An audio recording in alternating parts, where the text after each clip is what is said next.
नमस्कार। Sports scan के आज के संस्करण में आप सबका बहुत बहुत स्वागत। खेल जगत की तमाम खबरों का लेखा जोखा, लेकिन उससे पहले आप सबको नववर्ष की ढेरों ढेरों ढेरों शुभकामनाएं। आज की तमाम खबरों पर हमारे साथ चर्चा करेंगे खेल पत्रकार, खेल विशेषज्ञ संजीव। स्वागत है आपको और नववर्ष की ढेरों शुभकामनाएं। नमस्कार, और मेरी ओर से भी तमाम सुनने वालों को और आपको भी ढेर सारी शुभकामनाएं। हम अपने सुनने वालों को बता दें कि अब से कुछ देर बाद हम उन तमाम खबरों पर नजर डालेंगे, उन तमाम खेल खबरों के बारे में आपको बताएंगे जो इस वर्ष होंगी, और हम उस पर यानी हम स्पोर्ट्स स्कैन की टीम लगातार उस पर नजर रखेगी और आपको पल पल की जानकारी देगी। बहरहाल बड़ी खबर, भारत और दक्षिण अफ्रीका के बीच दूसरा क्रिकेट टेस्ट मैच सोमवार से जोहानिसबर्ग में। दक्षिण अफ्रीका के साथ एक दिवसीय मैचों की श्रृंखला के लिए भारतीय टीम की घोषणा। केएल राहुल को कप्तान और जसप्रीत बुमराह उप कप्तान बनाए गए। और फुटबॉल में आईएसएल में कल केरला ब्लास्टर्स का मुकाबला गोवा से और जमशेदपुर का सामना चेन्नई से।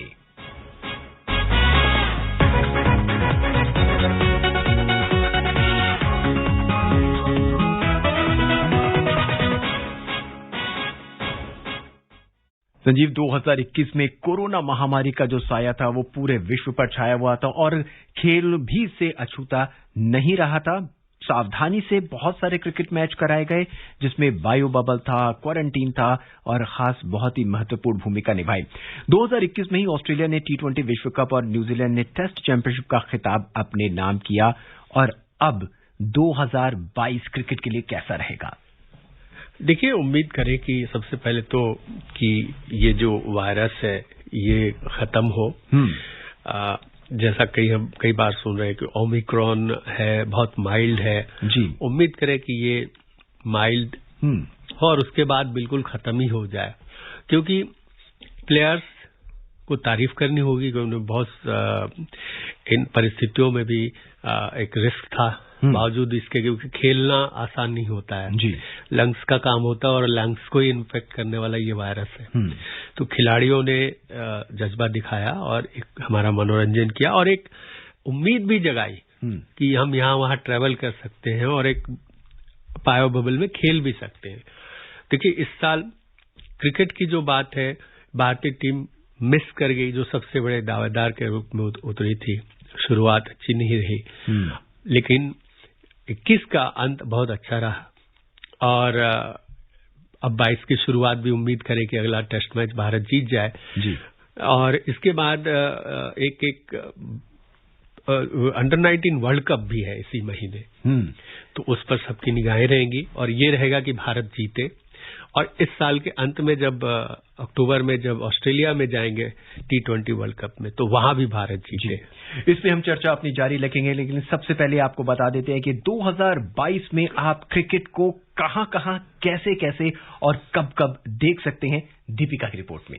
इस वर्ष जनवरी में वेस्ट इंडीज अंडर 19 क्रिकेट विश्व कप की मेजबानी करेगा, जिसमें 2020 सीजन के विजेता बांग्लादेश को इंग्लैंड, कनाडा और संयुक्त अरब अमीरात के साथ ग्रुप ए में रखा गया है और पिछली बार का उपविजेता भारत ग्रुप सी में आयरलैंड, दक्षिण अफ्रीका और युगांडा के साथ है। अंडर 19 विश्व कप के लगभग 10 महीने बाद ऑस्ट्रेलिया में T20 विश्व कप का आयोजन होना है। इसमें इंग्लैंड की टीम की नजर दूसरी बार T20 विश्व कप जीतने पर होगी, जबकि भारत पिछले सीजन में निराशाजनक प्रदर्शन के बाद बेहतर करने पर विचार करेगा। इससे पहले भारतीय टीम दक्षिण अफ्रीका में पहली टेस्ट सीरीज जीतना चाहेगी। सेंचुरियन में जीत के बाद 1-0 से आगे चल रहा भारत जोहान्सबर्ग और केप टाउन में विजयी प्रदर्शन करने की कोशिश करेगा। 3 मैचों की सीरीज के बाद वनडे में केएल राहुल कप्तान तो जसप्रीत बुमराह उप कप्तान की भूमिका में नजर आएंगे। इस साल भारत वेस्टइंडीज के खिलाफ एक सफेद गेंद की सीरीज और 2 टेस्ट, उसके बाद श्रीलंका के खिलाफ घर में 3 T20 मैच खेलेगा। साथ ही सब ठीक रहा तो अफगानिस्तान को पहली बार किसी वनडे सीरीज में भारत का सामना करते हुए देखा जा सकता है। फिर इंडियन प्रीमियर लीग यानी IPL होना है, जिसमें 2 नई टीमें लखनऊ और अहमदाबाद को शामिल किया गया है। IPL के बाद भारतीय क्रिकेट टीम को एक और व्यस्त शेड्यूल का सामना करना है। घर में दक्षिण अफ्रीका के खिलाफ 5 T20 मैचों के बाद इंग्लैंड का दौरा करना है, जहां भारत एडमिस्टन में 5वां टेस्ट खेलने के साथ 3 वनडे और T20 सीरीज खेलेगा। इसके बाद भारत का वेस्ट इंडीज दौरा, पाकिस्तान में एशिया कप ऑस्ट्रेलिया और श्रीलंका के साल के अंत में यहां आने की संभावना है। कुल मिलाकर क्रिकेट के लिए 2022 एक बहुत ही व्यस्त साल होगा और अगर कोविड-19 का प्रभाव कम हो जाता है तो बायो बबल और क्वारंटीन से भी छुटकारा मिल सकता है। Deepika Sharma, sports scan. संजीव, भारतीय क्रिकेट प्रेमियों के लिए और भारतीय क्रिकेट खिलाड़ियों के लिए 2022 व्यस्त रहेगा और ये सोमवार से ही व्यस्तता शुरू हो जाएगी। बिल्कुल, देखिए ये टेस्ट मैच है और उसके बाद फिर मैंने जैसा कहा ये अगला टेस्ट मैच भी है और उस टेस्ट मैच के बाद जब वनडे सीरीज शुरू होगी भारत और साउथ अफ्रीका के बीच, उसी दौरान T20 50 ओवर में वर्ल्ड कप अंडर 19 शुरू हो जाएगा। अब वो खत्म करेंगे। भारत के दौरे पर वेस्ट इंडीज श्रीलंका को आना है, वो खत्म होते ही आईपीएल की शुरुआत हो जाएगी। आईपीएल खत्म ही होते ही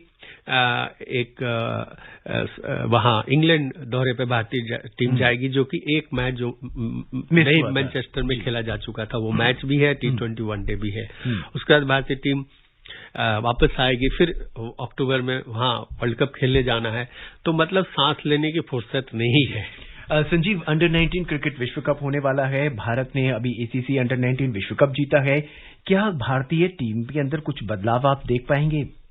देखिए, काफी कुछ बदलाव होगा। हो सकता है कि जब T20 वर्ल्ड कप जब हो तो उस वक्त तक कई खिलाड़ी ना रहे। हो सकता है विराट कोहली उस टीम में ना रहे।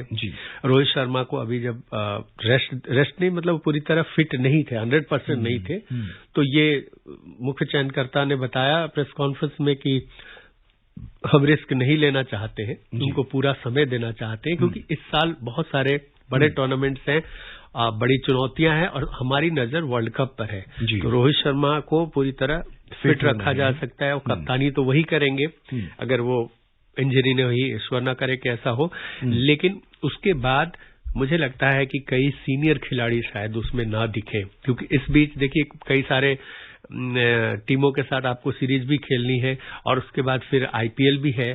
तो कुछ तो स्थायी खिलाड़ी जो अभी अच्छा कर स्थापित हो चुके हैं, वो एक दो सरप्राइज पैकेज होंगे। भारतीय टीम एक ऐसा विनिंग कॉम्बिनेशन लेके जाएगी जिससे कि इस बार निराशा ना हो, क्योंकि 2007 वर्ल्ड कप जो धोनी जीते थे कप्तानी में पहली बार, उसके बाद से हर बार भारतीय टीम नहीं जीत पा रही है। संजीव, अंडर 19 विश्व कप भी होना है, वो अभी आपको वेस्ट इंडीज में होना है। भारत ने अभी अंडर 19 एसीसी टूर्नामेंट जीता है। क्या भारतीय टीम एक प्रबल दावेदार के रूप में इस बार होगी? बिल्कुल, देखिए जिस तरह से भारतीय टीम ने खेला है, उम्मीद तो करें कि वहां भी, क्योंकि एशिया में जब आप खेल रहे थे तो जो बड़ी टीमें हैं, पाकिस्तान है, श्रीलंका है, बांग्लादेश है, ये सब के साथ भारत ने खेला और चैंपियन भी बनी। दबदबा जो एशिया में है, 9 बार ये टूर्नामेंट हुआ, 8 बार भारतीय टीम ही जीती है। तो और विश्व लेवल पर भी कुछ ऐसे खिलाड़ी हैं जो बहुत ही अच्छा कर रहे हैं। तो उम्मीद करें कि भारतीय टीम एक दावेदार के तौर पर उतरेगी और ये T20 50 ओवर का जो ये वर्ल्ड कप है अंडर 19, इसमें खिताब एक बार फिर जीते। एक विशेषज्ञ के तौर पे किन नए खिलाड़ियों को इस बार आप देख सकते हैं या देखना चाहेंगे सर भारतीय टीम में? अंडर 19 में और मेन जो हमारी भारतीय टीम है उसमें मुख्य धारा में। देखिए, अंडर 19 टीम तो अभी जो एशिया कप में जो खेली थी, उसमें कुछ खिलाड़ी, अंगक्रिस रघुवंशी एक, उन्होंने बहुत इम्प्रेस किया है। ओपनर थे पन्नू, बहुत अच्छा किया उन्होंने। तो इन खिलाड़ियों पर, और एक बाबा है प्लेयर, तो ये 3-4 नाम जो परफॉर्मेंस से चलते हम जान पाते हैं, क्योंकि अंडर 19 में स्थापित होने में समय लगता है। जब यही खिलाड़ी वर्ल्ड कप जीत जाएंगे तो सारे 15 प्लेयर को हर कोई जान जाएगा। बट मैं ये नाम इसलिए बता पा रहा हूं क्योंकि मैंने भी उनके खेल को देखा है और वो बहुत इम्प्रेसिव रहा है। तो इन खिलाड़ियों पे नजर रहेगी। और जब उस वर्ल्ड कप की बात करें सीनियर लेवल पे, इनमें से कोई खिलाड़ी वहां अभी पहुंच पाना मुश्किल है कि किसी एक खिलाड़ी को ऐसा कुछ करिश्माई कर दे। एक और नाम मैं भूल रहा था, यश ढोल, जो कि दिल्ली के हैं और कप्तान भी हैं।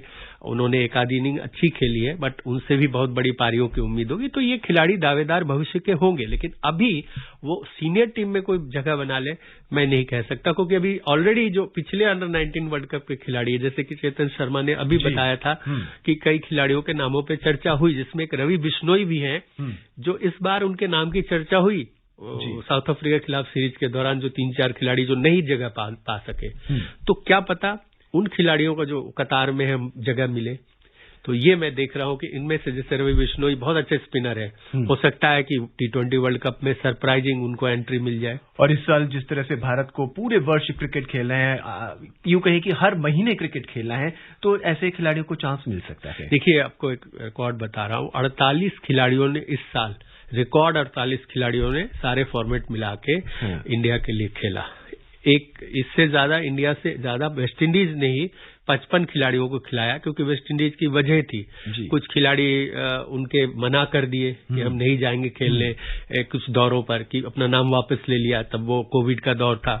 कुछ खिलाड़ियों को इसलिए मौका मिल गया कि कुछ कोविड पॉजिटिव हो गए, कुछ ने कहीं पाकिस्तान दौरे से मना कर दिया, तो वहां पर वजह थी। लेकिन भारत के साथ ऐसी वजह नहीं थी, हर खिलाड़ी तैयार था, लेकिन मौके इतने मिले, तो रिकॉर्ड 48 खिलाड़ी एक साल में। आप सोच सकते हैं डेब्यू करने में, एक टीम में एंट्री बनाने में कितनी दिक्कत होती है। 4 टीमें लगभग। तो अब 4 टीमें। अब देखिए, मुझे लग रहा है कि जो इस तरह का बन रहा है ना, कि बेंच स्ट्रेंथ जो भारत की है बहुत अच्छी है, तो आप किसी को भी खिला सकते हैं, तो और वो रिजल्ट भी दे रहे हैं जी। तो मुझे लग रहा है कि जो दस्तक दे रहे हैं बाहर बैठे खिलाड़ी हैं, अपनी मतलब उम्मीद कर सकते हैं अलग अलग फॉर्मेट में कि इस साल वो कुछ और नए खिलाड़ी दिखे।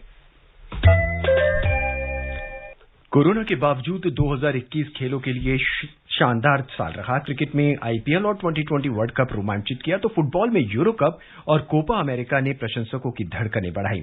ओलंपिक खेलों में दुनिया भर के खिलाड़ियों को सबसे बड़े स्तर पर अपनी प्रतिभा दिखाने का मौका मिला, और अब 2022 भी खेल प्रेमियों के लिए खास होने वाला है। जानते हैं 2022 में यानी इस साल कौन कौन से बड़े टूर्नामेंट होने वाले हैं, सुनते हैं विशाल को। 2022 खेल प्रेमियों के लिए खास होने वाला है। साल की शुरुआत टेनिस से होने वाली है। क्रिकेट में एक तरफ द्विपक्षीय सीरीज का सिलसिला जारी रहेगा, तो दूसरी ओर ऑस्ट्रेलिया में दुनिया के दिग्गज टेनिस खिलाड़ी अपना जलवा दिखाएंगे। साल के पहले ग्रैंड स्लैम का आयोजन 17 से 30 जनवरी तक होना है। फरवरी महीने में बीजिंग शीतकालीन ओलंपिक की मेजबानी करेगा। ये टूर्नामेंट 4 से 20 फरवरी तक होगा। शीतकालीन ओलंपिक खेलों के बाद बीजिंग ही शीतकालीन पैरालंपिक की मेजबानी करेगा। ये टूर्नामेंट 4 मार्च से 13 मार्च तक चलेगा। मार्च में क्रिकेट प्रेमियों के लिए एक बड़े टूर्नामेंट की मेजबानी न्यूजीलैंड करने वाला है। वहां 4 मार्च से 3 अप्रैल तक महिला वर्ल्ड कप का आयोजन होना है। इसमें भारतीय महिला क्रिकेट टीम दावेदार के रूप में उतरेगी। क्रिकेट के सबसे छोटे फॉर्मेट 2020 की सबसे बड़ी लीग आईपीएल अप्रैल महीने में भारत में खेली जाएगी। टूर्नामेंट मई तक होगा। साल का दूसरा ग्रैंड स्लैम टेनिस टूर्नामेंट 22 मई से 5 जून तक फ्रांस की राजधानी पेरिस में आयोजित होगा। इस महीने में चैंपियंस लीग फुटबॉल का फाइनल 28 तारीख को होना है। मई में फ्रेंच ओपन का आयोजन होगा, तो ठीक एक महीने बाद 27 जून से इंग्लैंड में साल का तीसरा ग्रैंड स्लैम शुरू होगा। 27 जून से विंबलडन टेनिस टूर्नामेंट होना है। 28 जुलाई से 8 अगस्त तक इंग्लैंड के बर्मिंघम में कॉमनवेल्थ गेम्स का आयोजन होगा। साल का चौथा और अंतिम ग्रैंड स्लैम टूर्नामेंट अमेरिका के न्यूयॉर्क में खेला जाएगा। इसका आयोजन 29 अगस्त से 11 सितंबर तक होगा।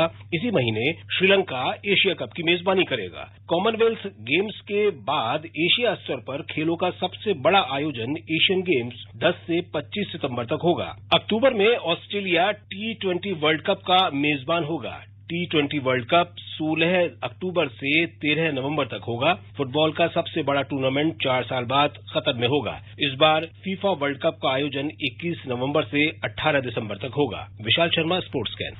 संजीव, न सिर्फ क्रिकेट बल्कि फुटबॉल, टेनिस, कॉमनवेल्थ गेम, शीतकालीन खेल, बहुत कुछ होना है इस बार, और सभी खिलाड़ियों को बिल्कुल अपने आप को प्रिपेयर रखना है। हालांकि पिछला साल तैयारियों की वजह से थोड़ा सा खिलाड़ियों को निराश होना पड़ा होगा, लेकिन देखिए, जो ग्रैंड स्लैम की बात है वो तो हर साल होते हैं, चारों ग्रैंड स्लैम होते हैं। एक नहीं हुआ था जो कोविड के चलते, वो अलग बात है। बट ये जो एक 4 साल पर एक जो खेल होता है, ओलंपिक्स हो, एशियन गेम्स हो, कॉमनवेल्थ गेम्स हो, फीफा वर्ल्ड कप हो, उसके बाद ये शीतकालीन ओलंपिक हो, विंटर ओलंपिक, तो ये एक साल में आप देखिए तो 4 मेगा इवेंट्स हैं।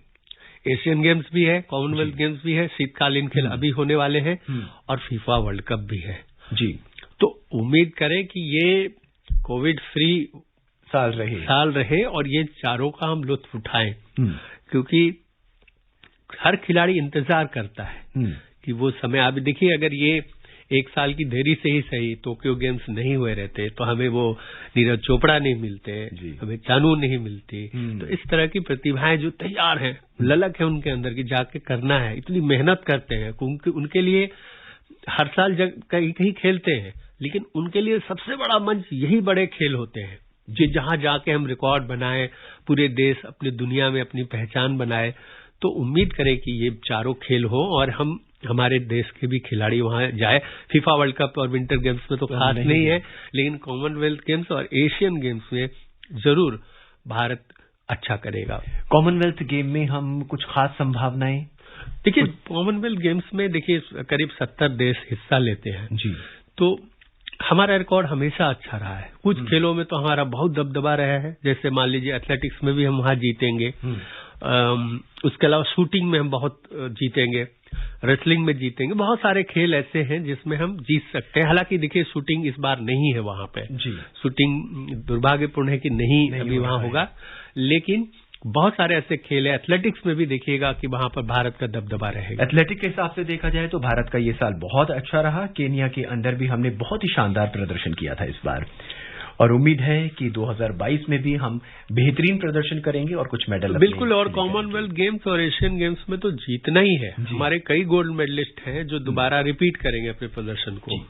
भारत और दक्षिण अफ्रीका के बीच दूसरा क्रिकेट टेस्ट मैच सोमवार से जोहानिसबर्ग में खेला जाएगा। 3 मैचों की श्रृंखला में भारत 1-0 से आगे है, और भारत अगर ये टेस्ट जीत लेता है तो दक्षिण अफ्रीका में भारत पहली बार कोई टेस्ट श्रृंखला जीतेगा। इतिहास रचने की बात है अगर हम ये टेस्ट मैच जीते। उम्मीद करें, क्योंकि जोहानिसबर्ग में भारतीय टीम कभी हारी नहीं है, या तो मैच जीती है या ड्रॉ करा के आया है। तो ये बढ़िया मौका है कि उनकी धरती पर उनको दबोच ले, क्योंकि उनके साथ अंदरूनी समस्या है, क्योंकि कई खिलाड़ी उनके रिटायर हो चुके हैं। साउथ अफ्रीकन क्रिकेट जो वो है एसोसिएशन है वहां पर, जैसे बीसीसीआई क्रिकेट साउथ अफ्रीका है, उनके अंदर भी बहुत कलह है। और अभी उनके लिए बहुत बड़ा झटका लग गया है जब क्विंटन डिकॉक ने रिटायरमेंट की घोषणा कर दी है।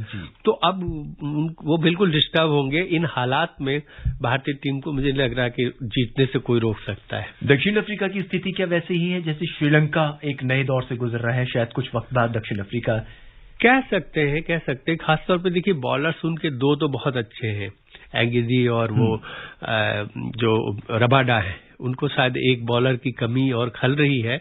और उनके बाद बैट्समैन अच्छे नहीं है। बैट्समैन और अच्छे होने चाहिए जो मादा दिखाएं क्रीज पर।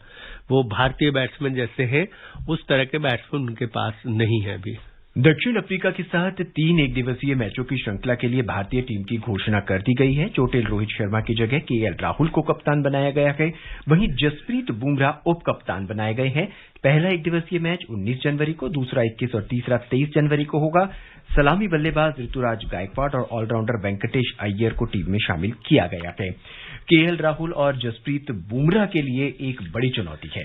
अब बिल्कुल देखिए, दोनों ये उप कप्तान तो थे ही, केएल राहुल तो उनको कप्तानी मिल गई, और बुमराह को शायद प्रमोशन दिया गया, उनको इनाम मिला है। लगातार अच्छा खेल रहे हैं, इंडिया के लिए मैच विनर साबित हुए बहुत बार।